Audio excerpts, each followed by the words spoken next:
Rusia meminta kembali pada tuntutan Vladimir Putin yang diajukan sebelum perang besar melawan Ukraina. Di Amerika Serikat disebutkan Volodymyr Zelensky diduga menggagalkan perdamaian, sementara Vladimir Putin siap menandatangani perjanjian damai kemarin. Presiden Amerika Serikat dan Rusia, Donald Trump dan Vladimir Putin hampir bersamaan mengeluarkan pernyataan kontroversial soal akhir perang Ukraina. Diktator Putin secara langsung menyatakan bahwa untuk mengakhiri perang, Barat harus memenuhi tuntutannya yang telah disampaikan sejak Desember 2021 tentang arsitektur keamanan Eropa, yaitu pelemahan NATO dan penarikan aliansi ke perbatasan tahun 1997. Menurut Putin, Rusia akan terus berperang melawan Ukraina hingga saat itu. Donald Trump tiba-tiba menyatakan bahwa kegagalan perdamaian bukan salah diktator Rusia, melainkan Presiden Ukraina Volodymyr Zelensky. Banyak ahli menyatakan Trump kembali berubah pikiran dan mengubah posisinya. Saya sarankan melihat pernyataan Trump dan Putin dari sudut pandang berbeda. Pernyataan itu muncul menjelang pertemuan Donald Trump dan Vladimir Zelensky di Davos serta perjalanan Peskov dan Kushner ke Moskow. Pada dasarnya, ini adalah persiapan klasik untuk negosiasi. Dihukum sangat berat, tidak percaya?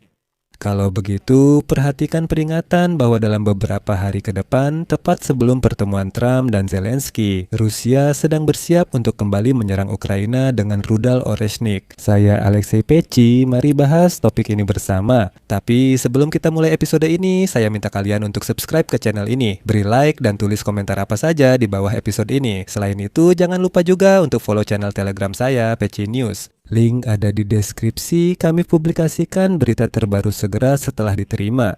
Hari ini, Vladimir Putin menerima duta besar baru dari berbagai negara beserta surat kepercayaan mereka. Di hadapan para duta besar baru, Putin mengeluarkan omong kosong soal perang Ukraina dan audiensnya memang pas. Surat kepercayaan diserahkan duta besar dari 10 negara Eropa serta perwakilan negara Amerika Latin dan Timur Tengah hadir. Dan di depan para duta besar itu, Putin secara langsung menyatakan bahwa Rusia, kutipannya, berniat untuk terus secara konsisten membela kepentingannya. Anda Ethiopia.Yanset akan sempat meyakinkan. Yang utama, Claude.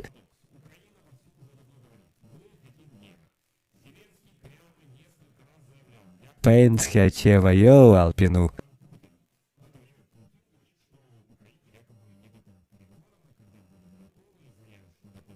Dan selanjutnya, saya akan mengutip pernyataan Putin dari mungkin semacam alam semesta paralel.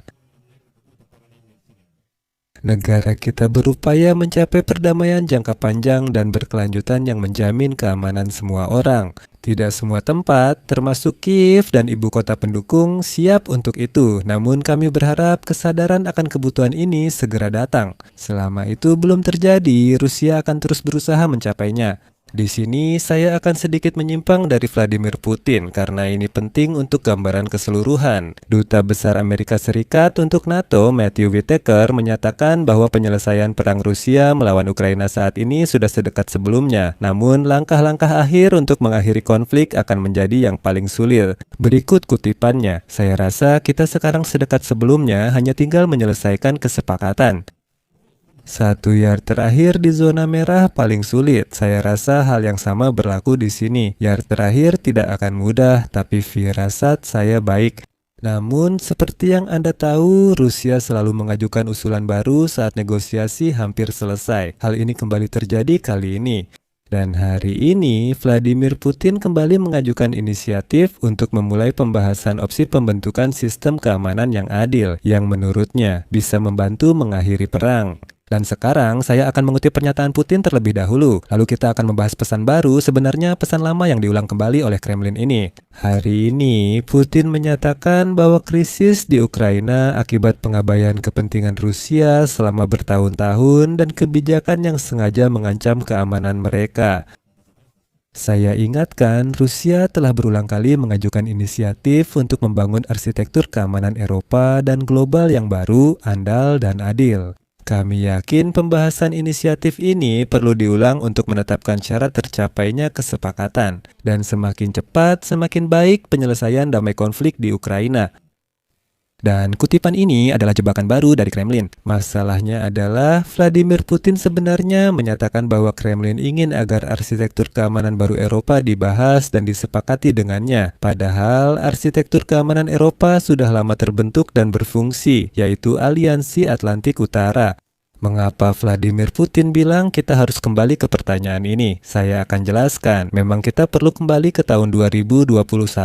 Saat Moskwa mengerahkan pasukan ke perbatasan Ukraina pada Desember 2021, Vladimir Putin menuntut jaminan keamanan dari Barat untuk Rusia. Pada tahun yang sama, Vladimir Putin menyebut kemerdekaan Ukraina sebagai anomali sejarah yang kebetulan. Vladimir Putin menegaskan Ukraina tak boleh gabung NATO meski Ukraina belum diterima di sana.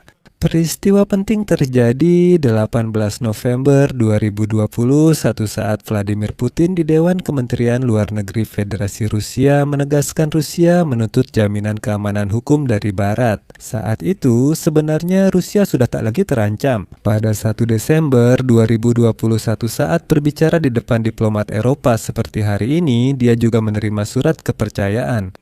Putin kembali menyatakan bahwa Rusia menuntut jaminan keamanan. Menjelang akhir 2021, Kremlin telah menyampaikan pandangannya tentang arsitektur keamanan Eropa kepada Amerika. Apa hubungannya rakyat Rusia yang belum mandi? Tapi Putin bersikeras harus terlibat dalam pembentukan arsitektur keamanan Eropa. Dan saat itu, pada tahun 2021, Putin menuntut dari NATO bukan hanya jaminan untuk tidak memperluas, tetapi juga sepenuhnya menghentikan semua kegiatannya di semua bekas Republik Uni Soviet. Itu berarti NATO harus secara resmi mengeluarkan dari keanggotaannya Polandia, Lituania, Latvia, Estonia, Ceko, Bulgaria, Hungaria, Rumania, Slovakia, Slovenia, Albania, Kroasia, dan Montenegro. Anda mungkin berkata, tunggu, dalam daftar ini bukan hanya bekas Republik Soviet. Benar sekali, namun faktanya pada bulan Desember 2021 dalam salah satu poinnya, Putin menuntut agar NATO, kutip, menarik semua pasukan bersenjata dan infrastruktur militer negara asing dari wilayah negara-negara yang menjadi anggota NATO setelah tahun 1997. Dan semua negara yang disebutkan tadi adalah mereka yang bergabung dengan NATO setelah tahun 1997. Bahkan saat itu Putin menuntut agar NATO secara signifikan mengurangi pelaksanaan latihan militer di Eropa. Putin juga menuntut Amerika Serikat menarik seluruh senjata nuklir dari Eropa, termasuk semua rudal mereka.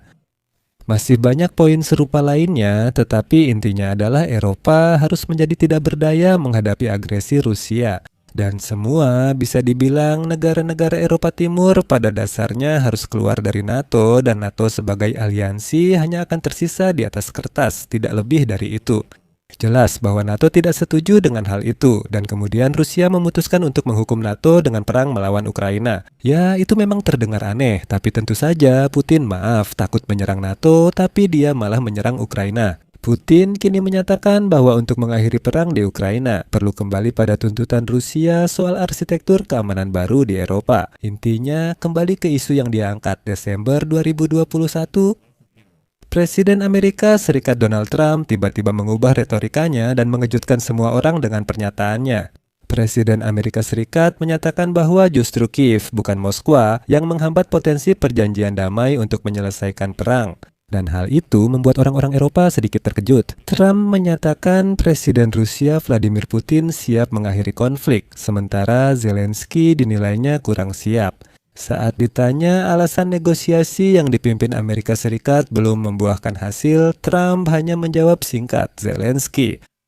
Rusia segera merespons dan juru bicara Kremlin, Peskov, memberikan pernyataannya. Sejak tahun lalu, kami menyatakan bahwa sudah saatnya Zelensky bertanggung jawab dan mengambil keputusan yang tepat. Di Kiev, hal itu belum dilakukan, jadi jangan heran dengan retorika Putin yang menyebut Kiev belum siap berdamai. Dia hanya mendukung Trump, sementara Trump juga mendukung Putin. Disinilah dimulai permainan diplomasi yang halus tapi kotor.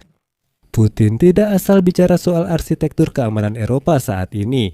Pada 19 Januari di Davos akan dimulai forum ekonomi di mana pemimpin Eropa akan menyambut Donald Trump dan Volodymyr Zelensky. Nah, mereka semua harus berkumpul bersama dan akhirnya menyepakati jaminan keamanan untuk Ukraina. Orang-orang Eropa mengatakan bahwa jaminan yang sama juga dibutuhkan oleh Eropa sendiri. Mereka mengajak duduk bersama untuk membahas dan menyelesaikan semuanya. Vladimir Putin kini mencoba menggagalkan semua kesepakatan di Eropa sejak awal sambil berkata, bagaimana kalian bisa melakukannya tanpa saya? Sejak Desember 2021, saya sudah bilang harus membangun arsitektur keamanan Eropa, tapi kalian tetap berkumpul dan membahas tanpa saya. Selain itu, Putin berusaha menakut-nakuti orang Eropa. Sudah mulai muncul laporan bahwa Rusia mungkin sedang mempersiapkan serangan baru terhadap Ukraina dalam beberapa hari mendatang, tepat menjelang pertemuan Trump dan Zelensky di Davos. Trump sebaliknya mengubah retorika demi mencoba menyenangkan Vladimir Putin. Setelah bertemu Zelensky dan pemimpin Eropa di Davos, Trump segera mengutus Witkoff dan Kushner ke Moskow untuk bertemu Putin. Trump diuntungkan jika Kremlin yakin Amerika kembali mendukung mereka. Sayangnya, tarian kotor ini tampaknya akan terus berlanjut. Di sini saya akhiri dengan elipsis. Tulis pendapat dan kesimpulan Anda di kolom komentar jika episode ini menarik atau bermanfaat. Anda dapat mendukung kerja saluran YouTube ini dengan donasi atau berlangganan berbayar melalui tautan dan informasi yang ada di deskripsi video ini. Itu saja, jaga diri Anda, sampai jumpa semuanya.